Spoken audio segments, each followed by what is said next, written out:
संभल की जामा मस्जिद और फिर अब अजमेर शरीफ, ये लगातार मंदिर होने के दावे की याचिकाएं आखिर इन कोर्ट्स में मंजूर क्यों हो रही हैं?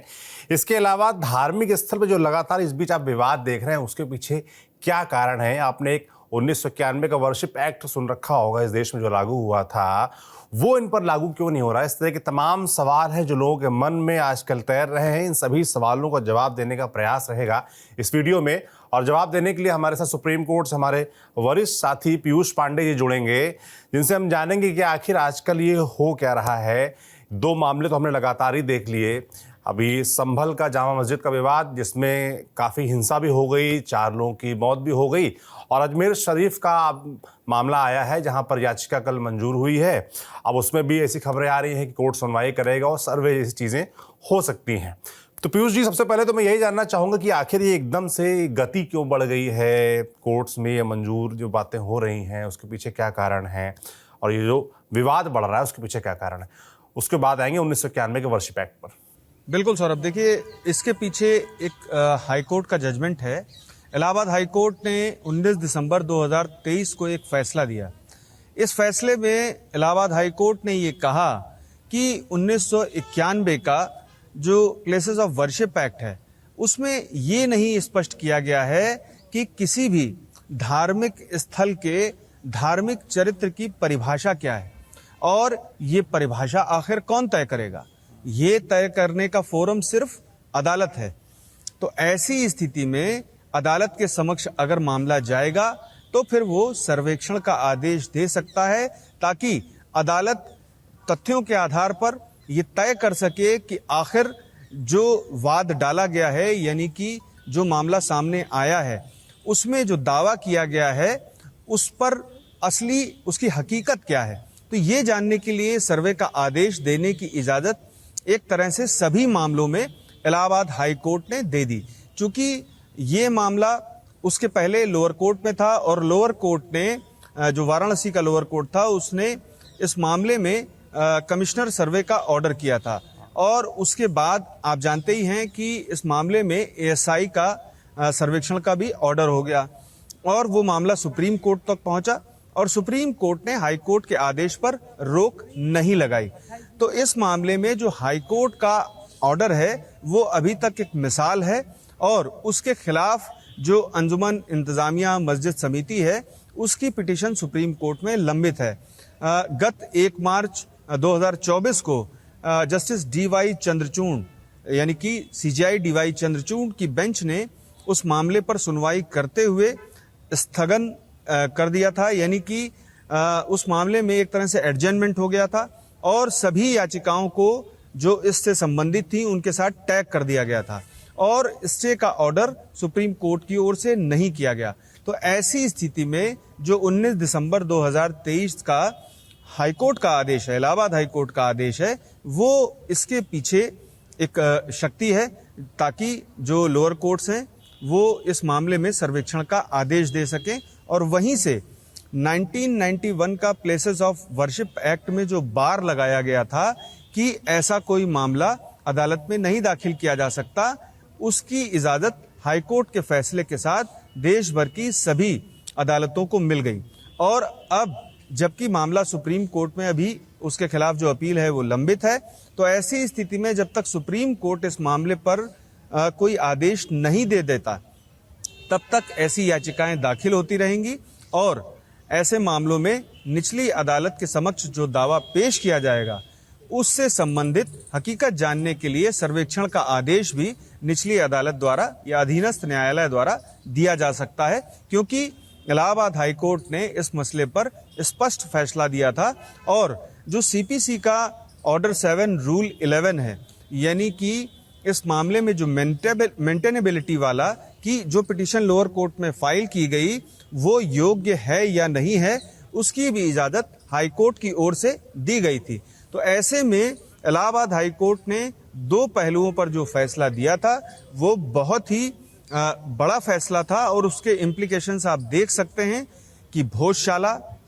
मथुरा कृष्ण जन्मभूमि और इसके बाद संभल और अब अजमेर की दरगाह शरीफ वाला मामला भी कोर्ट के सामने पहुंचा और उसमें सर्वेक्षण का आदेश दिया गया। हालांकि मैं आपको एक बात स्पष्ट कर दूं कि संभल में जो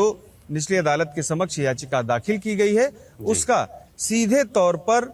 हाईकोर्ट के आदेश से लेना देना है, लेकिन 1991 का जो प्लेसेस ऑफ वर्शिप एक्ट है वो उसमें आड़े नहीं आता, क्योंकि जो संरक्षित इमारत है पुरातत्व विभाग की यानी कि ASI की, तो आर्कियोलॉजिकल सर्वे ऑफ इंडिया के संरक्षण में जो भी इमारत है या उसकी सूची में है, तो ऐसी स्थिति में उस पर कोई भी धर्म का जो पूजा स्थल का दावा है वो सटीक नहीं बैठता है। और ऐसी स्थिति में वहां पर जो अभी काबिज हैं लोग, उनका भी दावा नहीं है और होना चाहिए। और ऐसी स्थिति में अदालत ये तय करेगी कि वहां पर जो ASI का संरक्षित इमारत है वो ASI के कब्जे में रहे। चूंकि आप जानते होंगे कि ताजमहल जैसे स्थान में भी इबादत होती है और वो स्थान भी ASI के संरक्षण में है, तो ऐसी स्थिति में ये ASI तय करेगा कि वहां पर जो इजाजत दी जानी है पूजा की वो किस तरह की दी जानी है या किस धर्म को दी जानी है। तो कुल मिलाकर के जो संभल का मसला है वो थोड़ा सा अलग है भोजशाला से और अजमेर की दरगाह शरीफ से, कृष्ण जन्मभूमि से, और जो ज्ञानवापी वाला मामला है उससे भी इतर है। चूंकि 1991 के प्लेसेस ऑफ वर्शिप एक्ट में ये साफ लिखा हुआ है कि जो ASI की संरक्षित इमारत होगी या उसकी सूची में जो होगी उस स्थान पर, उस स्थान के ये जो स्थान है वो दायरे में नहीं आएगा 1991 प्लेसेस ऑफ वर्शिप एक्ट, क्योंकि एक तरह से वो सरकार के पास है। और फिर उसके बाद ASI को ये तय करना है कि वहां पर जो भी तथ्य उसके पास हैं, सामने जो चीज है उसके बेसिस पर वो वहां पर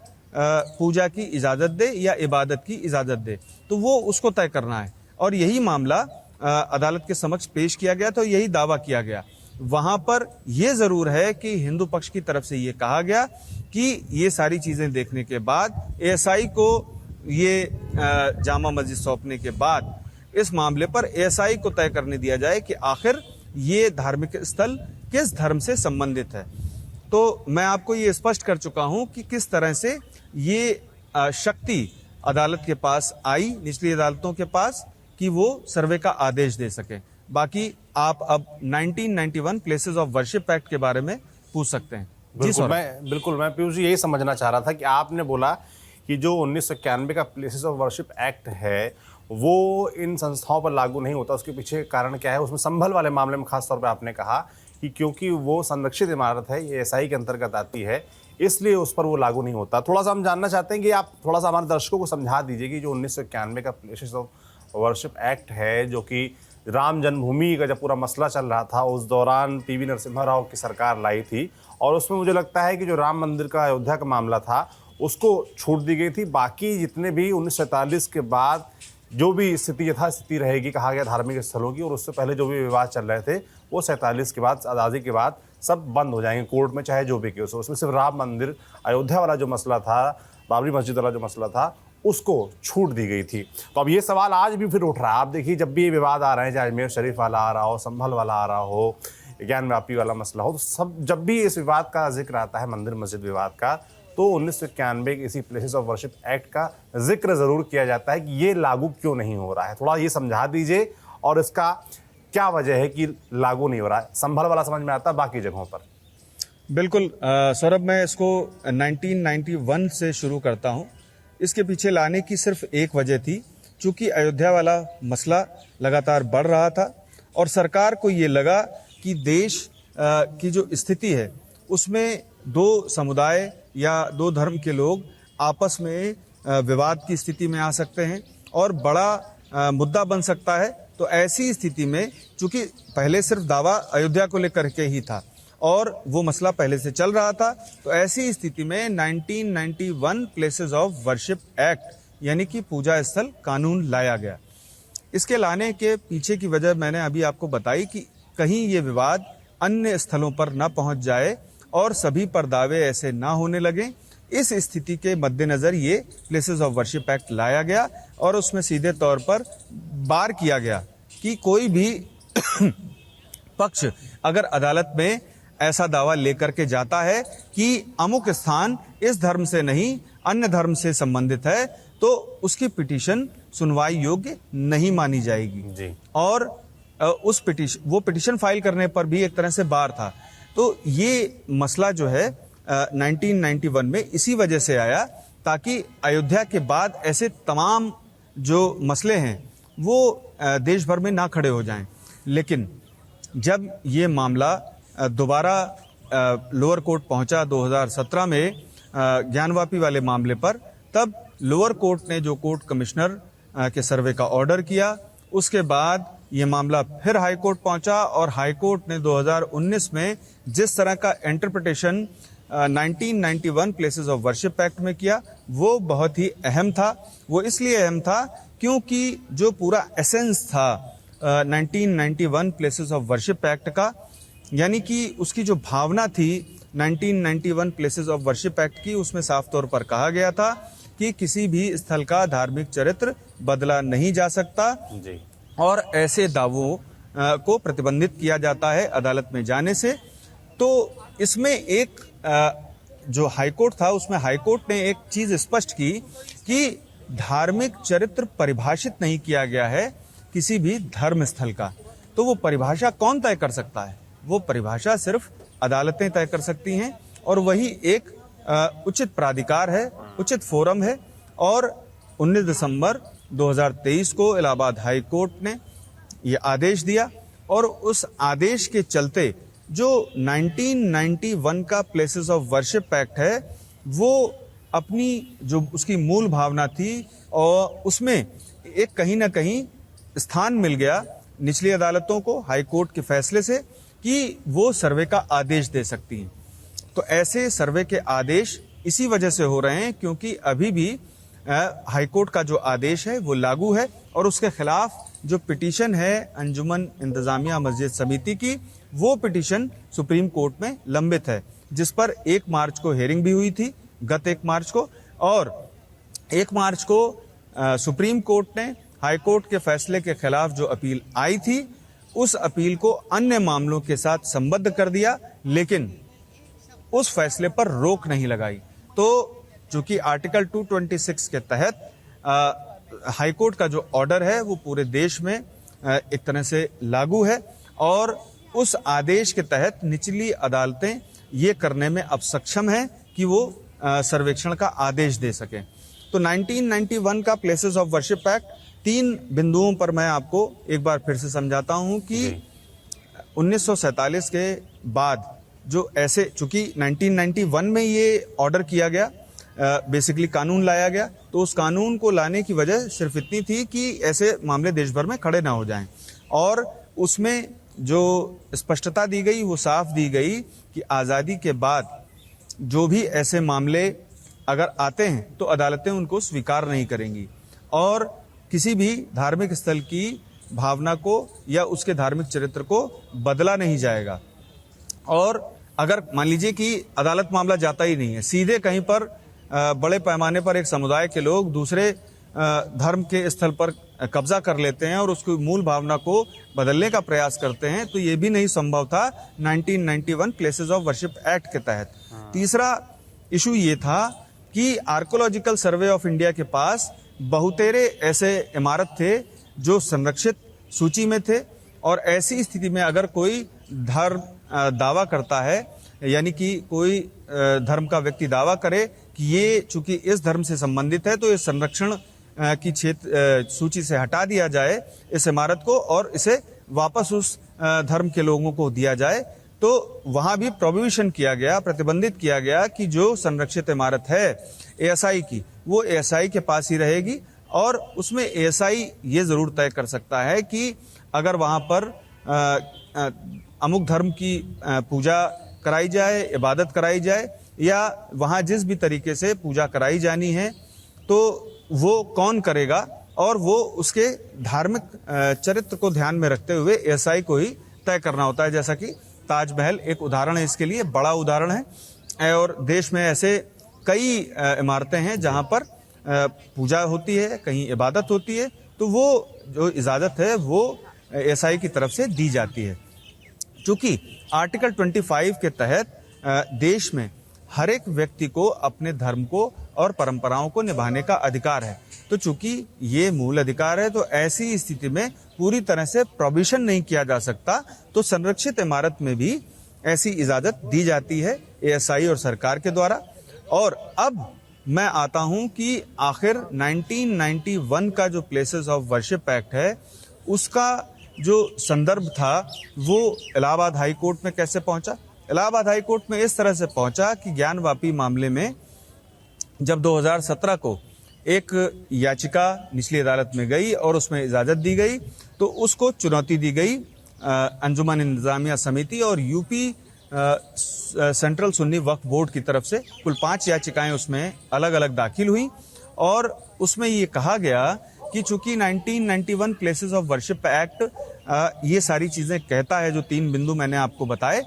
तो ऐसी स्थिति में ये जो दावा है ये स्वीकार योग्य नहीं है निचली अदालत में, और किसी भी तरीके से civil procedure code order 7 rule 11 के तहत उसको अनुमति नहीं दी जा सकती है। तो हाई कोर्ट ने उन दोनों बिंदुओं पर फैसला दिया और 1991 प्लेसेस ऑफ वर्शिप एक्ट में जो परिभाषा तय नहीं है धार्मिक चरित्र की या किसी भी स्थल के चरित्र की, तो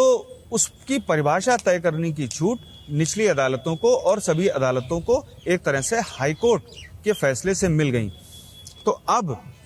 इस मामले में जितनी भी याचिकाएं दाखिल हो रही हैं वो उसी हाई कोर्ट के फैसले के आधार पर हैं और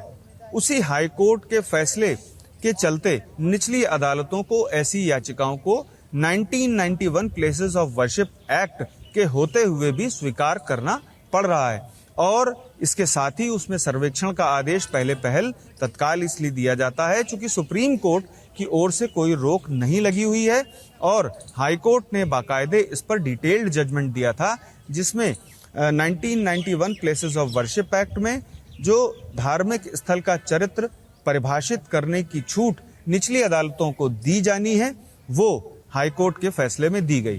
तो 1991 का प्लेसेस ऑफ वर्शिप एक्ट सीधे तौर पर किसी भी अदालत में जो निचली अदालतें हैं उसमें ऐसे मामलों की सुनवाई को बार करता था, इवन पिटीशन फाइल करने को भी बार करता था। तो वो इजाजत हाई कोर्ट की ओर से देने के बाद अब देश भर में ऐसे मामले सामने आ रहे हैं और लगातार सर्वेक्षण का आदेश निचली अदालतें दे रही हैं। जी सौरभ। बिल्कुल, आपकी बातचीत सुनकर काफ़ी कुछ समझ में तो पीयूष जी आया हमको, मगर उससे जो मुझे लगता है यथार्थ निकला वो ये है कि 1991 का जो प्लेसेस ऑफ वर्शिप एक्ट है वो आज की तारीख निष्प्रभावी हो गया है। उसको इस तरीके से भी देखा जा सकता है क्योंकि उसके आड़े आ गया है हाई कोर्ट का फैसला, जिसके अंतर्गत अभी तक जो था 91 के एक्ट के हिसाब से देखेंगे तो इस तरह की कोई पिटीशन नहीं ली जा सकती, मगर अब ली जा सकती हैं, ली जा रही हैं। उसके अलावा आप इसको सुधारने का काम सुप्रीम कोर्ट को करना है, वहाँ मामला पूरा पेंडिंग पड़ा हुआ है। तो मैं ये आखिरी सवाल मेरा आपसे यही है कि सुप्रीम कोर्ट ये जो 91 का वर्शिप एक्ट है जो फिलहाल निष्प्रभावी दिखता है ऐसे सभी मामलों में,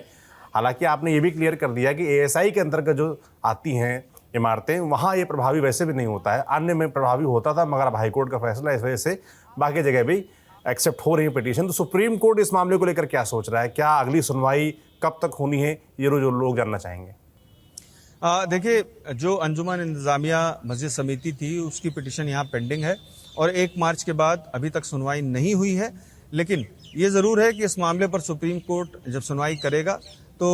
इस पर स्पष्ट निर्णय लेगा और हाईकोर्ट का फैसला कितना सही है ये भी तय करेगा। लेकिन मैं आपको एक ये बात बता दूं कि 1991 का जो प्लेसेस ऑफ वर्शिप एक्ट है वो निष्प्रभावी नहीं हुआ है।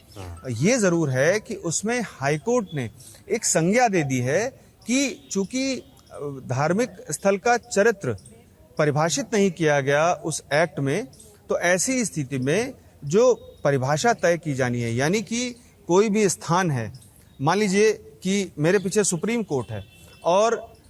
यहाँ पर आकर के कोई दावा करता है कि ये किसी धर्म से संबंधित स्थान है और उस पर उसे मालिकाना हक मिलना चाहिए या कब्जा मिलना चाहिए, तो ऐसी स्थिति में अब